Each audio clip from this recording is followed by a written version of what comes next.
সম্পাদক জনাব মঞ্জুর হোসেন ঈসা, আজকের সভার সভাপতি শাহানা সুলতানা উপস্থিত আছেন। এই মাত্র আমাদের মাঝে উপস্থিত হয়েছেন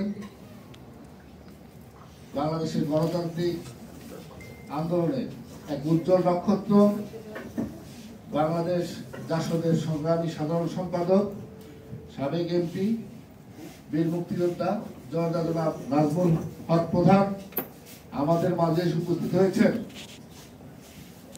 শেরে বাংলা, বাংলার বাঘ নামে খ্যাত তার সৌহার্দ্য এবং সবথেকে বাংলাদেশের প্রিয় একজন মানুষ জনতা জনাব মাহবুব মোর্শেদ উপস্থিত আছেন। আমাদের অনেকে এখানে উপস্থিত আছেন, অল্প কিছুক্ষণের মধ্যে সকলে এসে পড়বেন আমাদের যারা অতিথি আছেন। আমরা বলতে যাচ্ছি 1971 সালে 1 মার্চ যখন অ্যাসেম্বলি বন্ধ করে দেওয়া হয়, স্বাধিকার আন্দোলনের জাতিকে হতাশ করে। ঠিক তার পরের দিন 1971 সালের 2রা মার্চ সেই স্বাধিকার আন্দোলনের পুরো জাতিকে পতাকা উত্তোলনের মধ্য দিয়ে এক দফা স্বাধীনতার সংগ্রামের দিক নির্দেশনা প্রদান করা হয়। আমরা মনে করি মহান মুক্তিযুদ্ধের আনুষ্ঠানিক স্বাধীনতা সংগ্রামের আনুষ্ঠানিক যাত্রা শুরু হয় 1971 সালের 2রা মার্চ ঢাকা বিশ্ববিদ্যালয় থেকে। এই দিবসটিকে গত 53 বছর বিভিন্ন রাজনৈতিক দল, বিভিন্ন মহল, সামরিক সরকার, সামরিক জান্তারা এই দিবসটিকে বারবারই চেষ্টা করেছে আড়াল করার জন্য। এই দিবসটি ছাড়া মহান মুক্তিযুদ্ধের সঠিক ইতিহাস লেখা সম্ভব নয়। আমরা মনে করি আজকে একটি অন্তর্বর্তীকালীন সরকার রাষ্ট্রের দায়িত্বে আছেন,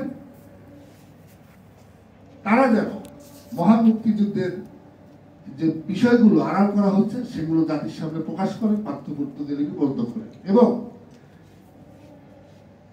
সাম্প্রতিক সময় আমরা দেখছি যেগুলো এই সরকার বা যারা আছে তাদের করা দরকার নেই, তা নিয়েও আবার তারা বাড়াবাড়ি করছে।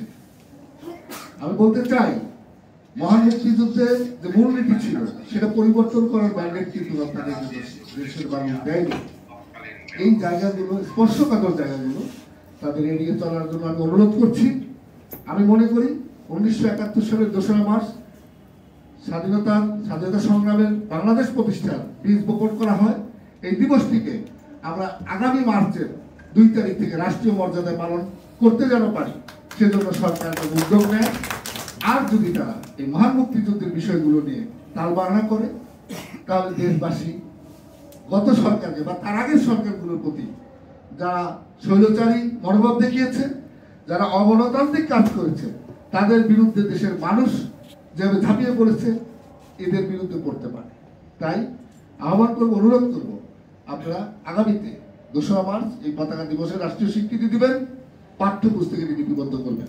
সবাইকে ধন্যবাদ। আসসালামু আলাইকুম। বিসমিল্লাহির রহমানির রহিম।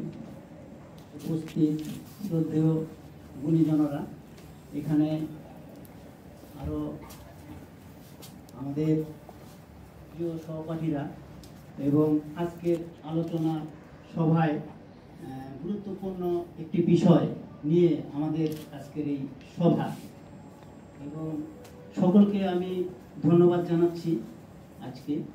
তো আমি বেশি কথা বলবো না, আমরা শুধু এটুকু বলতে চাই যে আজকে আমাদের এই এখানে সমাবেশ হওয়ার উদ্দেশ্য একটাই, গুরুত্বপূর্ণ বিষয়। আমাদের দাবি, বর্তমানের দাবি অযৌক্তিক নয়। প্রধান উপদেষ্টা মণ্ডলীদের প্রতি দৃষ্টি আকর্ষণ করছি, জাতীয় পতাকা দিবস আমরা পালন করতে চাই।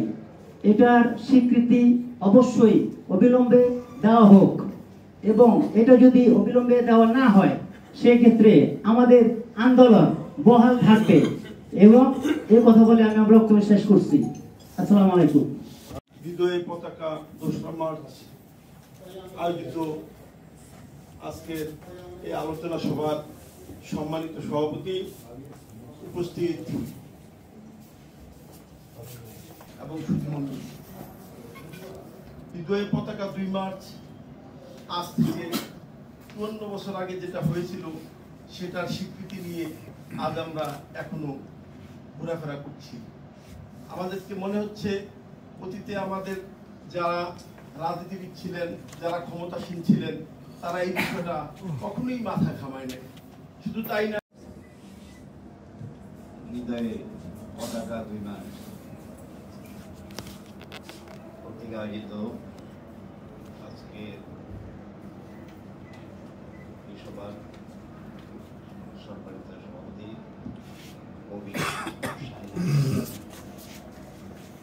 এখানে পতাকা 2রা মার্চের 1 যুগ পদার্পণ।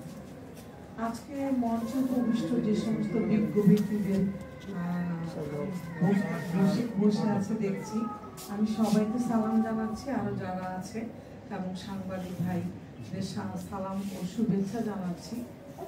অনেক ধরনের দিবসই আমাদের দেশে পালিত হয়, কিন্তু আমাদের দেশ এবং সার্বভৌমত্ব রক্ষার্থে যে জিনিসটাকে ধরে আমরা পুরো বিশ্বকে আলোকিত করি, বিশ্বকে পরিচিত করি, তা হচ্ছে আমাদের পতাকা।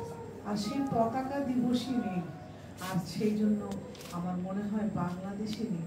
তাই বাংলাদেশের অস্তিত্ব, বাংলাদেশের সার্বভৌমত্ব এবং বাংলাদেশের যেই আমরা যে মনে করি যে আমরা বাঙালি জনগণ, সেই ক্ষেত্রে আমরা মনে করব পতাকা দিবস আমাদের জন্য সবার আগে প্রয়োজন। আর সেই প্রয়োজনে আজকে যাদের এখানে আসা, তারা আমাদের সাথে একাত্ম ঘোষণা করেছেন।